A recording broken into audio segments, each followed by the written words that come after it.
Chapter 7, The 21 Balloons. The Moroccan House of Marvels.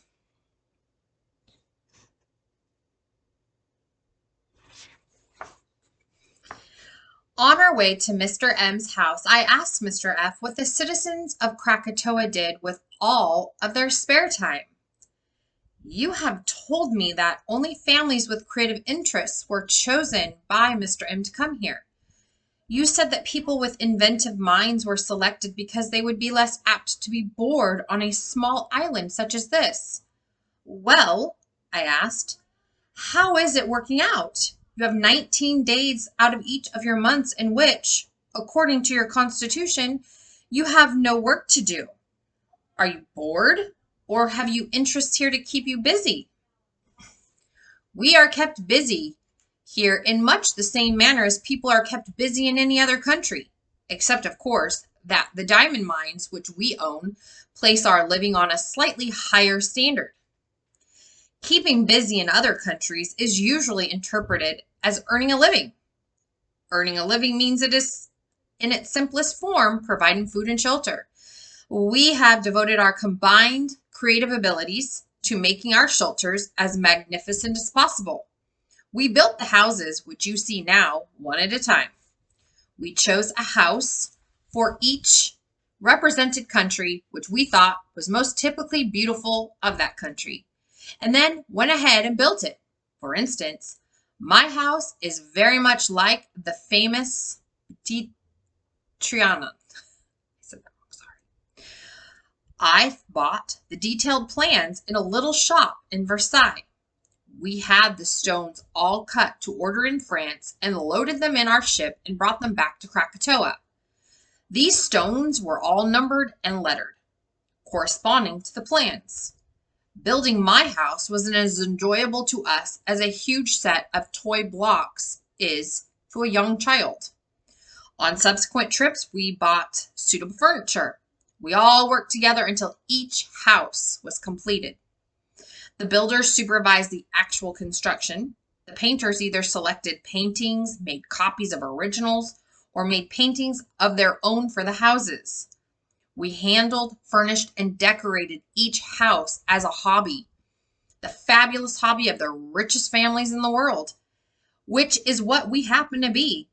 It has kept us working pretty hard. Is the food here always good? I asked. Or do some families, either out of laziness or lack of interest, prepare poor meals on their days? No one seems to have slipped up yet. As soon as you start to run a restaurant, you become tremendously interested in food.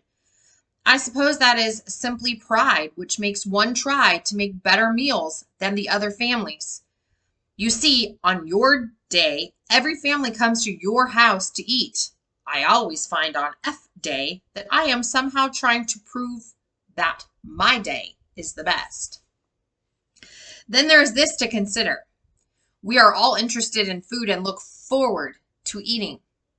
If I were to pair a poor F Day at my house, I would have reason to fear that the others would do the same on their days, and we would have a miserable month of food. I understand, I said. But then everything doesn't work out as neatly as I have made it seem, particularly now that our houses are all finished. To be sure, we work very hard on our day of the month, but recently we have spent considerable time in doing absolutely nothing at all. What's wrong with that? I hastily asked. Nothing, shouted Mr. F. I am happy to see that you are a good loafer. Certain prudish people in other countries seem to find that busy hands are kept out of mischief, or some other such silly idea. We have developed loafing on this island to such an expert extent that even our hands are completely relaxed. Our only work now, besides cooking, is in trying to make life more pleasant for ourselves and for each other. The house you are about to see is one on which we have all been working lately. It was one of the first to be completed, and now we are going all over it with new improvements. If some of our inventions work in this house, we will install them in our own houses. From the outside, continued Mr. F., you can plainly see that Mr. M's Moroccan house is simple and solid construction. That is one of the main reasons why we chose to work on it first. It is easier to adapt new ideas to a house of simple, rigid lines than it would be, for example, to a house with domes and minarets and towers, such as Mr. M's Turkish coffee house. We discovered right away that almost all of us had ideas of improvements that required some form of mechanical motive power. So we first of all made over the cellar of Mr. M's house. The usual cellars of our houses are filled with barrels of wine. We dug a separate cellar next door, lined it with the usual diamond boulders to make it sound and immovable, built a roof over it, and moved Mr. M's fine Moroccan wines into this new private cache. Most of our ideas required hydraulic pumps to put them in motion. So we first installed a steam engine in Mr. M's cellar. But here we are. Come, I'll take you first to the cellar. We were greeted at the door by Mr. and Mrs. M and their children, M1 and M2. They hadn't had so many things to talk about at breakfast and had reached their home long before we had. Mr. M sensed immediately that Mr. F was taking me on a tour of inspection of his house. So rather than complicate matters, he said that his house was ours for the morning and to feel free to wander through it and inspect it as we liked. I'll go downstairs and get some steam up, he said, in case you feel like trying out any of the inventions. We followed Mr. M down into the cellar. There was a boiler and a furnace, which looked to me much like the equipment to be found in the cellar of any American home, and Mr. M told us that stoking the fire for a steam engine was no more difficult than keeping an ordinary furnace running. The room was well insulated because on a tropical island it would be impossible to live in a house heated by the sun and a furnace below. Of course, the boiler was piped to the pistons of a huge steam engine. This was different from anything found in the ordinary American home. It's more on like a big steamship, friends. Big steam engines. In the basement of a house. Back to the book. The rest of the cellar was an extraordinary maze of polished brass shafts running from the floor to the ceiling. The flywheel of the steam engine furnished power to operate numerous hydraulic pumps, which evidently made these brass shafts go up and down. The steam engine was also attached to an electric generator. This whole cellar was sort of a mechanical jungle, more complicated than the engine room of a ship. I was anxious to get out of there fast. First of all, because I was dying to see what all of this machinery operated upstairs. And then, too, there seemed a little space in this huge room to which to move around without being burned, smeared with grease, crushed, or receiving electric shocks. Mr. F seemed to feel the same way about the room, and only Mr. M and M1 and M2 felt at home as they dashed about through this brass forest, checking dials and gauges. I noticed as we were about to leave that 2 long white sheets of cloth were coming from a slit in the ceiling down into the cellar. These wide cloth bands passed through a sort of large flat broiler, then on through what appeared to be the kind of drying machines used in paper factories, then back through rollers up another slit in the ceiling. "What in the world is that?" I asked. "Come," said Mr. F. "First I shall show you Mr. and Mrs. M's bedroom." We walked upstairs and into a bedroom on the first floor. It was furnished in excellent Moroccan taste. I say excellent with some reservation. I personally am not too fond of that style. But aside from these observations, I noticed nothing unusual about the room at first. Have there been improvements made in this room? I asked. Mrs. M used to be a nurse, replied Mr. F. And to nurses, bed making seemed to become extremely boring after a while. If you stop to think of it, nurses in large hospitals spend a good deal of their time in making beds. It is natural that they should soon tire of it, particularly when they suddenly find themselves to be as rich as Mrs. M. We all came to Mrs. M's rescue with this amazing bed. It has continuous sheets. How does it work? I immediately inquired. Mr. F. walked over to Mrs. M's bureau, opened the top drawer, and took out from there a crank.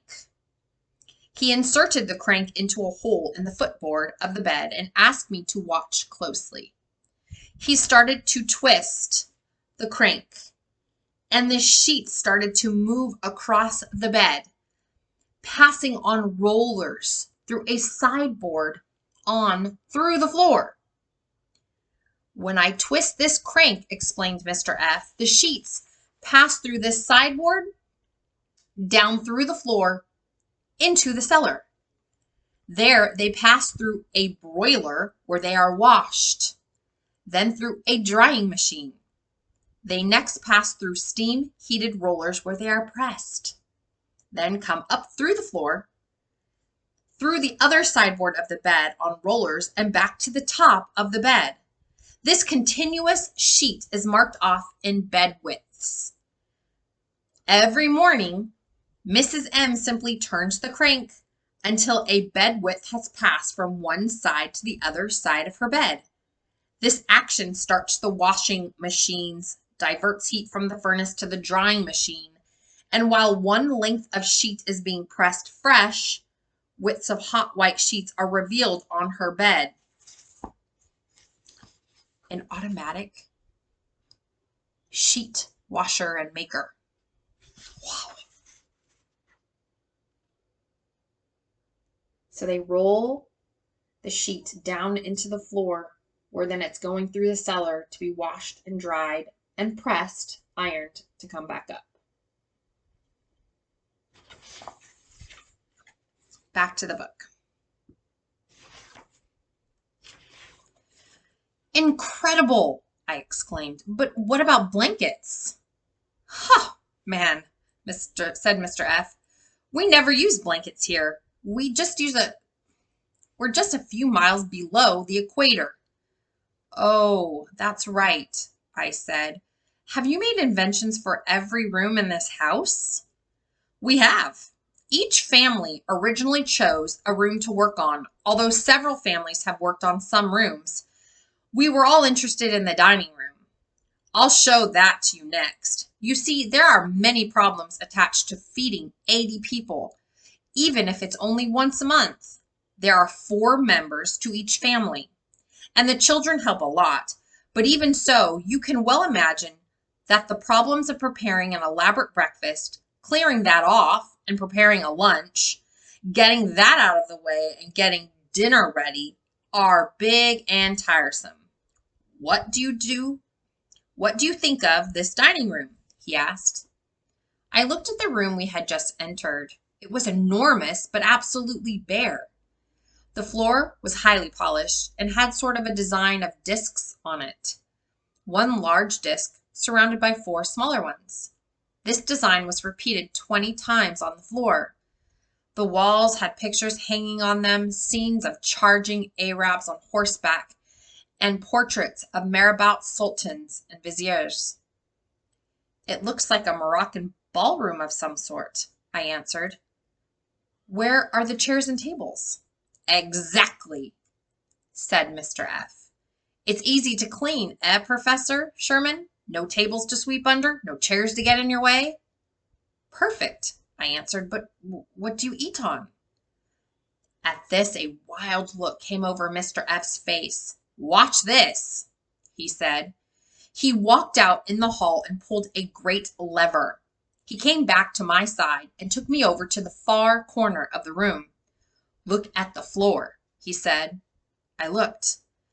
There were suddenly small whiffs and puffs of steam coming from the circular discs on the floor.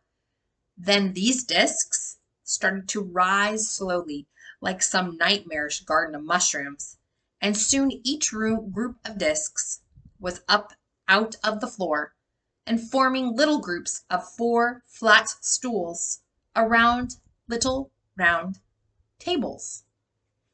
"Cleaning up is easy here," he said. "After M1 and M2 have removed the dishes, silverware, and tablecloths, Mr. M lowers the chairs and tables by pressing the lever, and Mrs. M and he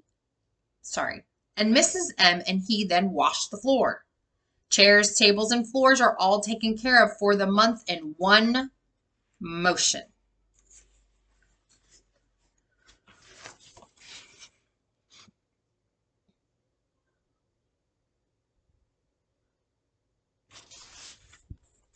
"Bravo!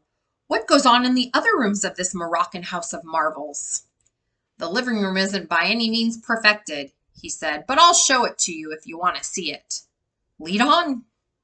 "You see," explained Mr. F., lowering his voice considerably, "Mr. P., Mr. Q., and Mr. R. were poor but extremely inventive scientists when they were picked by Mr. M. to come to Krakatoa. They are all 3 of them fascinated with the extraordinary power and many uses of the electric current. It was they who insisted that the electric generator be attached to the already heavily burdened steam engine in the cellar. I think all of their new-found wealth has gone a little to their heads. Mr. M wasn't awfully anxious to turn over his living room to them. He feels that their ideas are perhaps a little too advanced, even for Krakatoa, but what could he do? He had already given a room to each of the other families to work on, so he felt obliged to turn over the living room to these 3 remaining inventors. What in the world did they do to it? Electrified all of the chairs and the couch, said Mr. F., in the hushed whisper of a man who is describing the work of a maniac. "What for?" I exclaimed hastily as I was about to enter the living room. "They say that it's to move around the room more easily. I'll show you how they work." I wasn't too anxious to walk into this electric living room, but felt that it was safe to follow Mr. F. wherever he went. The floor was made of steel. The chairs all had a decidedly unusual look about them. First of all, on the left arm of the chairs, they were all armchairs, there was a little tiller much like the tiller of a sailboat. The chairs were on little wheels. There was a rod up the back of these chairs with sort of a steel brush on the end of it which touched the ceiling. The ceiling was covered with a wire mesh.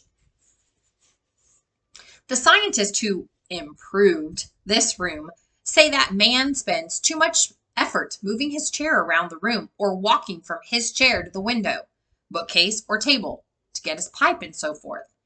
They figured out that some men walk on unnecessary half-mile a day just around the living room. These chairs are supposed to save people this trouble. Look, he said. He sat down in an armchair and drew the tiller around in front of him. I shall now move effortlessly around the card table and stop in front of the window. There is a button at the end of this tiller which I will press to start me off. I will steer the chair with the tiller and stop it by taking my thumb off the button. Are you ready?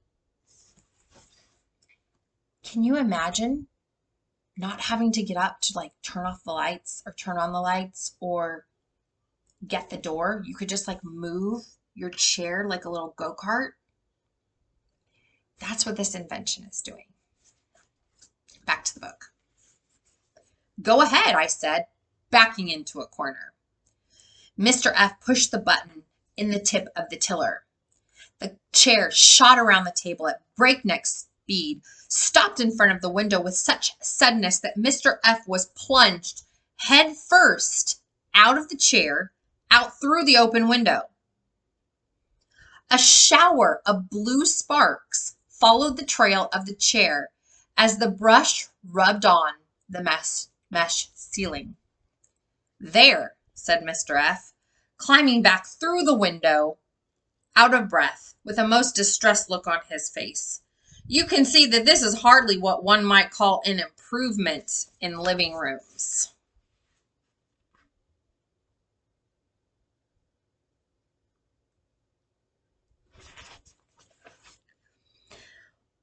Why don't they slow them down a bit? I asked.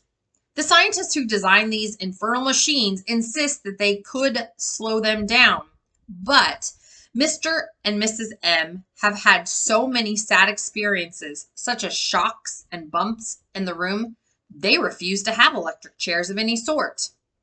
M1 and M2 are crazy about them, however. The room has been turned over to them, and their playroom has been made into a living room. For Mr. and Mrs. M, all of the children on the island spend many hours a day driving the easy chairs around the room, yelling and screaming and bumping into each other. The couch holds about 4 children and is the fastest in the room. I would hate to predict what will become of this younger, mechanically minded generation. I agreed that the electrical age we were entering was indeed frightening. What are the bedrooms belonging to M1 and M2 like? I asked. Are they furnished with beds with continuous sheets too? Oh, we almost forgot a picture on the couch. No, said Mr. F. After seeing the chairs and tables we installed in the dining room, they designed beds of their own. Their beds have levers on them and move up and down. Their rooms have skylights, like the upstairs room in most Moroccan houses. They can move their beds up to the ceiling and look through the skylights at the stars. Or they can open the skylights and move right up on the roof on hot nights. A little over the height of the roof is as far up as they go. On the other hand, they can lower their beds right through the floor of their bedrooms into the bathrooms below. We're having a hard time deciding what sort of bed we are going to install in our own houses. The bed with the continuous sheets of Mr. and Mrs. M, or the elevator beds of M1 and M2. Both models have many fine features. You will have to agree.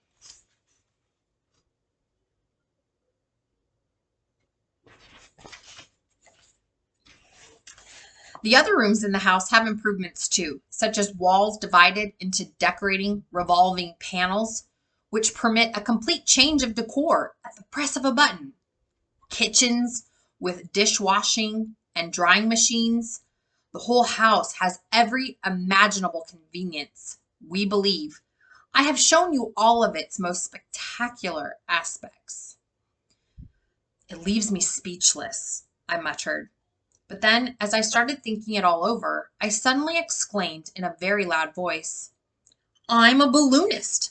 I must admit this kind of efficiency rather bores me. For instance, I far prefer your stunning and elaborately elegant Hall of Mirrors dining room to this mechanized mushroom grove we have just visited. It seems strange to me that mechanical progress always seems to leave the slower demands of elegance far behind. With all of the peace and spare time on this lovely island, why should any part of your lives be speeded up? Many of us are in complete agreement with you, said Mr. F. The artists all are. The scientists express themselves through a different medium. You are a balloonist. If you are interested, I will show you the 2 remaining innovations we have made on this island. One of them, our balloon merry-go-round, combines the 2 sports most dependent on nature. ballooning, and sailing, and should please you immensely. On the success of the other invention, the lives of the family of Krakatoa depend. I saw your balloon, the globe, and I know that you are a balloonist of great ingenuity. I am sure you will like these two balloon inventions. Now he's back to his San Francisco audience. Ladies and gentlemen, announced Professor William Waterman Sherman, before telling you of the two balloon inventions of Krakatoa, I am going to call a 15-minute intermission. I have already discussed, this will give you a chance to digest the many inventions I have already discussed, and it will give me a few moments of rest. The end of my story is, I suppose, the most exciting part of it, for as you know from having read your newspapers during the last month, the time is near at hand in this account for the lovely island of Krakatoa to start blowing up.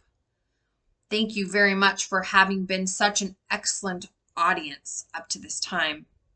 Come back in 15 minutes and I'll tell you two extraordinary inventions and of one history-making explosion. Thank you. The audience spent 3 of their 15 minutes applauding and cheering and then went outside for a stretch and a breath of fresh air.